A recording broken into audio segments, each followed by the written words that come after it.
This is the Hidden Killers podcast with Tony Brueski. Featuring former FBI Special Agent and Chief of the Counterintelligence Behavioral Analysis Program, Robin Dreeke. Chad Daybell, the trial is well underway, and we've learned some interesting information this week. We even got to see new Chad Daybell video, which we have never seen, which is kind of surprising because so much content has already come out over the last several years, from Lori Vallow's trial to the discovery in this case and so forth. But to see something new from the actual time period when an investigation was going on, looking for the bodies of those children, is a rather interesting tell. Joining me to discuss, Robin Dreeke, retired FBI Special Agent, Chief of the Counterintelligence Behavioral Analysis Program. Robin, I'm curious to get your thoughts on kind of the behaviors that we saw here in the Daybell, basically calming of his daughter, "It'll be okay, but I'm not coming back," video that was shown in court this week. Very telling to say that to his daughter. He wasn't even arrested yet, but he was in the process of it was about to happen, to say, "I'm not coming back." Yeah, it fits a pattern that I've seen with him too, and I think we've all seen, and that is, he's out of the two of them, you have Lori and you have Chad. Mm-hmm.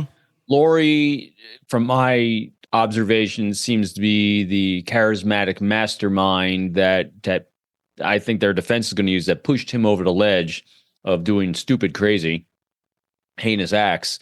And he seems to be the one that maintained a more thoughtful, I don't want to say thoughtful because none of this is thoughtful, cognizant process, very, very pragmatic about what was actually going on. And here's why. This is my second data point that is a really powerful one that you just mentioned.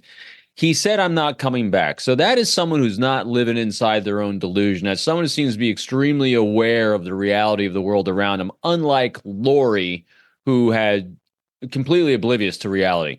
The other time we saw this is when in Hawaii, I haven't seen the video in a while, but in Hawaii, when they were actually served the papers to produce their two children, Lori was just like, "Oh, blah, blah, blah." She's laying there, is like, "Hey, dude, get out of my way. You're standing in my sun," kind of attitude. Mm-hmm. And Chad's the one that kind of took the papers, read them, was engaged. Yeah. So he, again, in those moments, he seems to be the one that kind of understands the reality of what he's doing, and with a complete lack of empathy. Mm-hmm. I mean, so he doesn't come across as your, Dahmer kind of psychopath, but in order to have that kind of disconnect with his children and other human beings, and using them as I call tools, screwdrivers, hammers that just can be discarded to serve his own purposes and serve his job that he had and he embraced with Lori. And that job was, number one, they were in the insurance collection business. Very much so.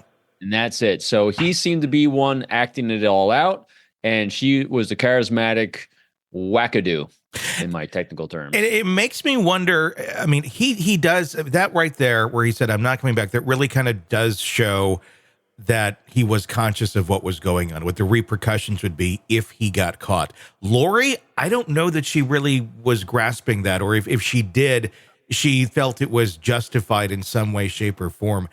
Was Chad someone that Lori kind of sized up from the beginning and thought, "I can get this guy to do my bidding for me"? And maybe not as just, easily cognizant as we would think about that, but more so just that's her way of thinking. That's how she is. She's constantly manipulating people, and she didn't want kids anymore. She wanted to go live this life, do that. This is the guy that's going to follow through on basically anything I want him to do because he wants me physically. You got the exact behavior of a pure predator in her. She had a lifetime of repetitions, as we say, of doing this. She's a master manipulator. I don't think she was cognizant. In other words, she didn't sit back with some master plan on how she's going to manipulate Chad. This is just a part of her natural state of being and living in her own fantasy world about the me.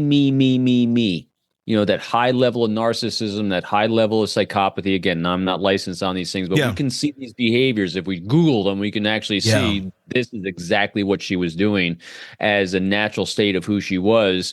And I still think the most telling way in which to do that is when you have someone on trial for heinous acts and crimes. One thing that you want to do is you want to bring in people from your past, from every aspect of your life to kind of stand by your side, stand behind you, say, yes, but she's this kind of person. She's a great mother. She's a great friend. I've known her for all these years. And what a great, warm human being. We didn't get that from one person. No, we really did not. That is a lifetime of destroyed relationships that master manipulators do. Yeah.